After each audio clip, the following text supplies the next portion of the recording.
Hello student, welcome to second lecture of class 9th। मैं प्रदीप भास्कर।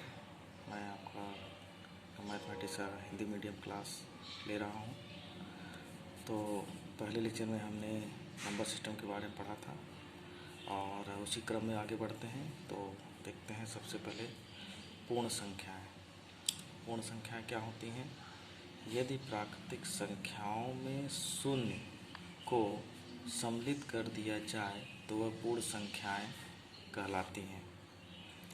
मतलब क्या होगा कि कोई भी अगर संख्या प्राकृतिक संख्या जैसे 1, 2, 3, 4, 5 अन्य संख्याएं हैं, उसके साथ अगर जीरो को भी आप जोड़ दें तो यह संख्या पूर्ण हो जाती है।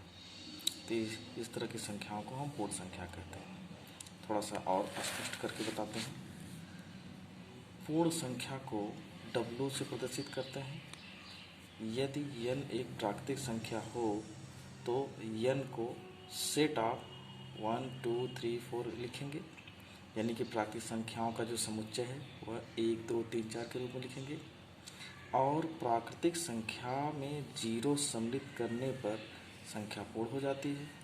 अतः W जो समुच्चय होगा वह 0, 1, 2, 3, 4, 5, 6, 7 अनंत तक का होगा। यानी होल नंबर के साथ होल नंबर अगर रहेगा यानी पूर्ण संख्या रहेगी तो उसमें जीरो भी सम्मिलित हो जाएगा प्राकृतिक संख्याओं के साथ। तो हम पूर्ण संख्या को इस प्रकार कह सकते हैं कि पूर्ण संख्या W बराबर 0 और n का समुच्चय है। तो कुछ नोट करने वाली बातें ध्यान दीजिए। सबसे पहले देखिए कि सबसे छोटी पूर्ण संख्या 0 होती है। ध्यान से देखेंगे, यहाँ पे देखिए 0 सबसे छोटी पूर्ण संख्या है।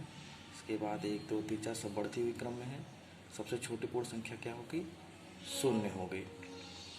सबसे बड़ी पूर्ण संख्या प्राप्त नहीं किया जा सकता। क्यों?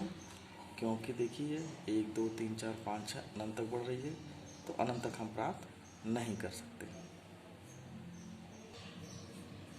आगे देखिए, दो क्रमागत पूर्ण संख्याओं का अंतर सदैव एक रहता है।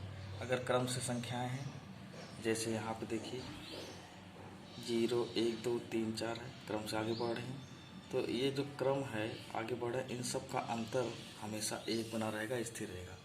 तो अगर हम 1 में से 0 को घटाएं तो 1 प्राप्त होता है, 2 में से 1 को घटाएं तो 1 प्राप्त होगा, 3 में से 2 को घटाएं तो 1 प्राप्त होगा, 4 में से 3 घटाएं सब में एकदम समान अंतर प्राप्त होता है, यानी समान अंतर के रूप से बढ़ती है।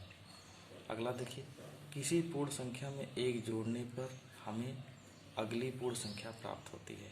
अर्थात 0 है, इसमें 1 जोड़े आप, 1 मिल गया। 1 में 1 जोड़े 2 मिल गया, 2 में 1 जोड़े 3 मिल गया, 3 में 1 जोड़े 4 मिल गया।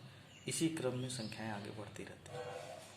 5वां है सबसे छोटी प्राकृतिक संख्या, नेचुरल नंबर प्राकृतिक संख्या जो सबसे छोटी है और सबसे छोटी पूर्ण संख्या से सदैव बड़ी होती है। मतलब सबसे पहले छोटी प्राकृतिक संख्या क्या होती है? 1 होती है और सबसे छोटी पूर्ण संख्या 0 होती है।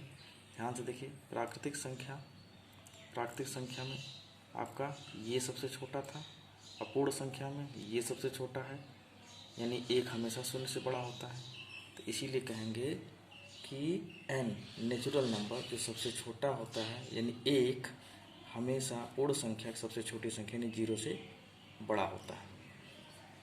अगला है प्राकृतिक संख्या n सदैव पूर्ण संख्या W में निहित रहती है, यानी कि प्राकृतिक संख्या जो हम लेते हैं वह हमेशा पूर्ण संख्या के अंदर ही रहती है। तो ध्यान से देखिए, पूर्ण संख्या अगर 0, 1, 2, 3, 4, 5, 6 है और प्राकृतिक संख्या यहाँ से शुरुआत होती है, तो पूरे के पूरे पूर्ण संख्या में इतनी प्राकृतिक संख्या अपने आप आ जा रही है। इसका मतलब कि प्राकृतिक संख्या सदैव पूर्ण संख्या में निहित रहती है।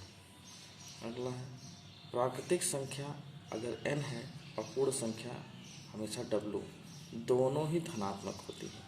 प्राकृतिक संख्या पूर्ण संख्या कभी निगेटिव नहीं होती है, हमेशा धनात्मक होती है, यानी कि n and W are always positive, यानी कि प्राकृतिक संख्या पूर्ण संख्या हमेशा धनात्मक होती है।